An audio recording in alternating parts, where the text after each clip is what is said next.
This is Lewis Hart for Boxing Social in association with Empire Fight Store and Forged Irish Stout. Delighted today to be joined with John Hedges. He's got the West Ham top on, repping today. We've just finished some nice sparring for yourself.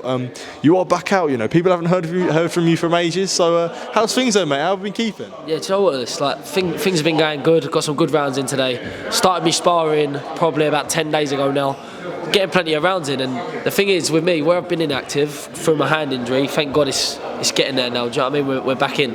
I just need to get back to where I was. So getting plenty of rounds in. Sparred again today. Bit lighter sparring, but someone game, orthodox, like the opponent I'm looking at fighting. And just as you see yourself, just really playing with it, enjoying it, and picking me shots well. I suppose we'll firstly touch on that. We're not coming back to boxing, but getting over the injury after the fight on the AJ card, when you had, I think Daniel Buatsi, you thought it was a good opponent, winning record, and you got a decent 8 rounds in there. Ideally, you wanted to push on them, but I got the hand injury, got hand surgery. What was was that always a decision to get hand surgery after that fight? Yeah, truthfully speaking, I needed this hand operation after my debut.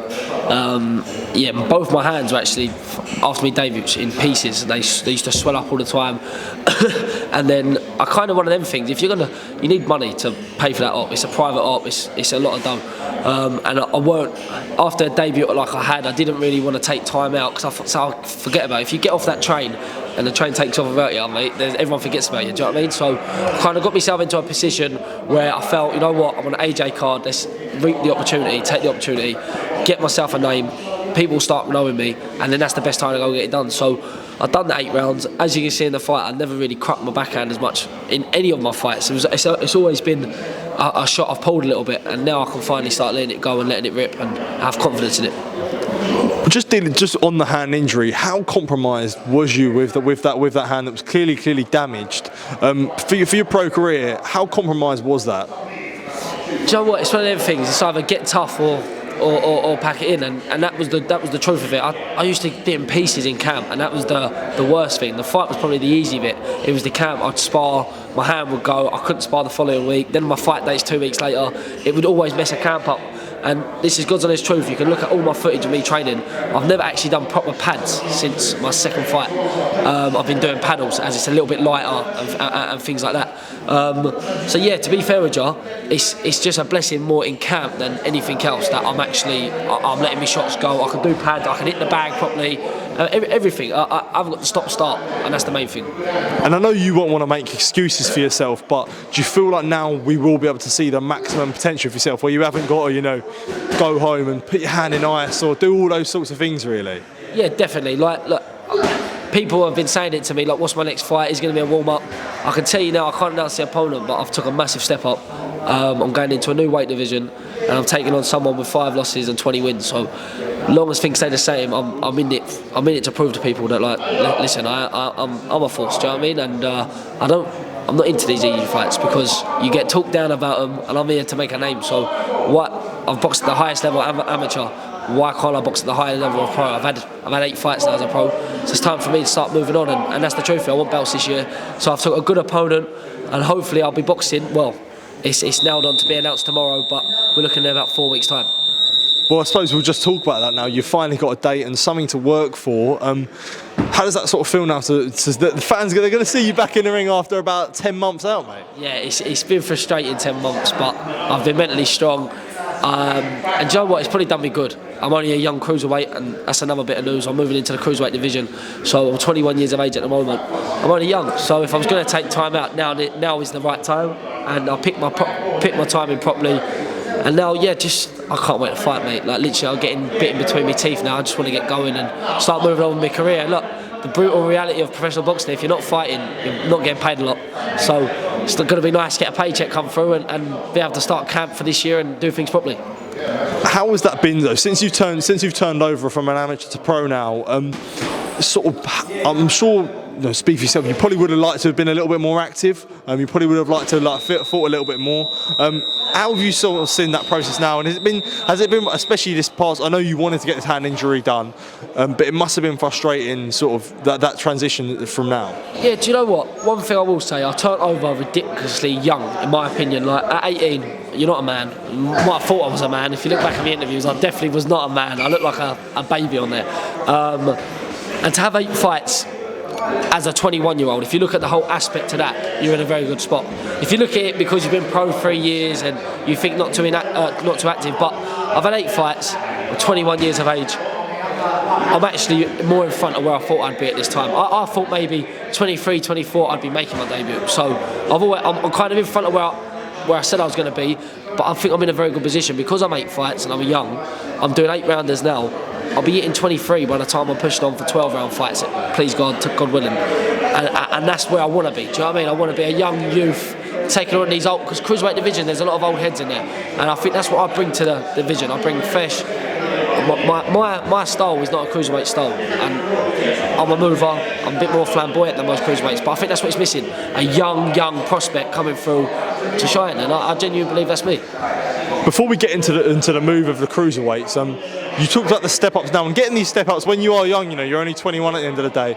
So is it good to sort of show how good you can be over them rounds, and you will get better as the step-ups come? So is that an exciting thing for you, that you're going to get better when the harder fights are now there? Yeah, I think so. My management, S-Jam, have always said the more tougher the competition, the better I actually box. So they've always wanted to match me quite tough. I've had a couple of undefeated fighters on my record. The last fellow I had was 13, 111. So we've always been moving in the right direction. And like I say, this year, a lot of people ain't going to expect me to take the fight I took next. And that's what we're here to do. And you are now moving up to Cruiserweight, fellow Cruiserweight sort of stablemate Tommy Fletcher. I was just chatting to him now. It's an exciting division to be a part of. Is that sort of, does that play in your mind when you make these moves up in weight? That I'm going into a division that is stacked full of talent. Kind of love it, That's probably what makes me want to do it even more. Main reason for moving to Cruiserweight is genuinely I can't make light heavy. I can make catch, I can make 85s and 86s, but 79.2, I haven't made that since my debut. Do you know what I mean? And even then, if you look at me, I weren't nice. To look at. Do you know what I mean? So now I just feel like I'm 6'6". I've got the height. I just need to fill it out naturally. And I'm going to be a force in the Cruiserweight division. Everything takes time. Tommy will say the same. We both believe we've got a lot of maturing to do. We're both the same age, and we've grown up together for the England camps and things like that. But it's an exciting division for us to be part of. Loads of big names. Please God, we're all cracking it at the top, earning fortunes. Do you know what I mean? Do you feel like you see that jump though from £200 to £175? It is quite. Do you feel like that is quite a big jump with 25? The worst day was when they brought Bridgerweight up, because there didn't need to be a Bridgerweight in my opinion. There needed to be a weight in between light heavy and cruiser. Don't get me wrong, it takes so long for that weight to build up. We'd probably be retired by the time they've got proper unifications and that, but there should have 86 kilo is where it should be in my opinion. You got 79.2, then 86, then 90.7. That makes sense to me, like all the other weights. But look, get tough shit in it. You got to crack on. And the thing is, with me and Tom, we're blessed with height. He's 6'7", I'm 6'6". We've got a good advantage, which is natural, and then we're going to naturally develop as well. Do you know what I mean? And having someone like Tommy there with you, where you are both tall, both cruiserweights now, both southpaw, that must be a really, really exciting thing to have. Maybe different styles, but a lot of similarities in some aspects. Yeah, like we always joke about, if we've ever got to fight another tall draft, we've got perfect sparring. But yeah, it is good. We very rarely, we used to do loads of rounds, especially in the amateur days as well, loads. But it's got to a point now where realistically, Tom's never going to fight a 6'6" southpaw, and I'm never going to fight a 6'7" southpaw. So unless we've got that as a what's the word? As a opponent. There's not worth us sparring each other. So we still body spar, still get the work in. But then it's all depending on the opponent who we spar. But we usually spar out of gyms. That's completely fair enough. I suppose I'll move on to speaking on the topic of sparring. I mean, we were talking off camera and said you've sparred lots of rounds with Dan Azeez. I did want to sort of talk about a fight. He's got a fight coming up against Joshua Buatsi in your previous division of light heavyweight. A big sort of South London domestic dust-up that many people look forward to. You sharing rounds with Azeez. How do you sort of see the fight going? Do you know what? Genuinely, I know it's easy to say this and sit on the fence, but I do believe it's a 50-50 fight. I said that when it was first scheduled to fight. The reason I say that is Azeez is very easy to, when you look at him, take for granted. He's small at the weight. He doesn't look unbelievably powerful, but his timing is impeccable. And I'll tell you that firsthand. I'm quite hard to hit. I'm quite tall, quite rangy, quite awkward. But he just manages to nick you by that. Do you know what I mean? He's very clever with foot adjustments. And he used to train with Brian O'Shaughnessy, who was a master of getting the half-inch moves in. So, yeah, Dan's got a cracking chance. And Joshua Buatsi, I've been on 2 of his undercards as a pro. Gentleman as well. So you've got 2 great fighters, great people who are going to put it all on the line. And I think Buatsi's probably got a little bit of advantage through pedigree, got the amateur background and what he's done as a pro. But listen, Azeez has been the underdog for probably every fight in his career, and he's proved everyone wrong. So why can't he do it again? Definitely. And just as we sort of close off this interview, when you talking about yourself, the hand injuries are all gone now. Sort of all the setbacks are now behind you. And what can we expect? I know you sort of touched on it previously, but what do you want in 2024, and what do you expect in 2024? 2024. Let's get active. I want to be active. You know what I mean? I want to. What's the word? All gas, no brakes. I just want to keep fighting, man, and that's the main thing. I don't care who I fight, and I genuinely mean that. Look, I'd fight. We've all got to earn a living, but I genuinely fight the best now, as long as I was getting paid right. Because at the end of the day, it's experience, and if you want to go to the top, you've got to be fearless. I don't fear no one in any division. I never have.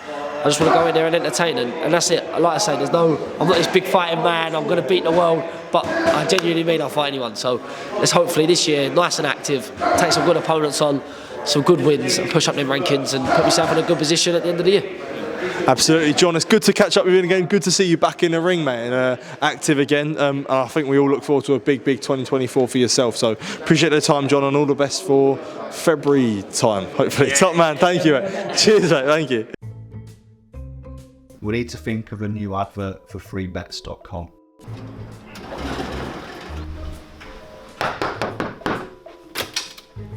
Get your best betting offers from freebets.com.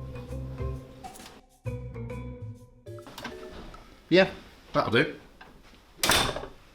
The following deals are now live.